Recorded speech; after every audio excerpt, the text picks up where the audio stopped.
മുനികുമാരന്റെ കഴുത്തിൽ നിന്നും ദശരഥൻ അസ്ത്രം പിഴുതെടുത്ത് ദൂരെ എറിഞ്ഞു. ആ മുനികുമാരൻ അന്ത്യശ്വാസം വലിച്ചു.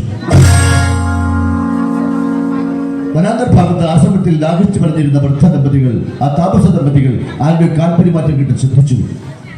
ഉണ്ണി, എന്താ താമസിച്ചത്? എവിടെ വെള്ളം?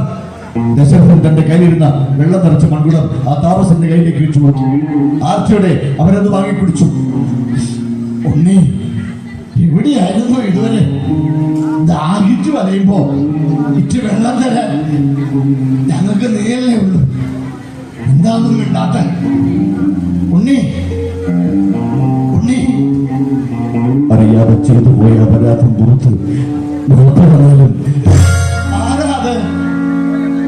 ആരാ ഉണ്ണി എവിടെ? ദശരഥൻ നടന്ന സംഭവമെല്ലാം വിവരിച്ചു. ആ താമസ ദമ്പതികൾക്ക് ഇത് താങ്ങാനുള്ള ശക്തി ഉണ്ടായില്ല.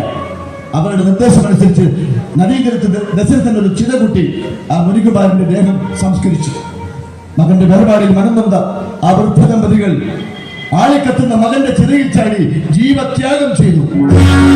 മരിക്കുന്നതിന് മുമ്പ് ആ വൃദ്ധതാമസൻ ദശരഥനെ ശമിച്ചു.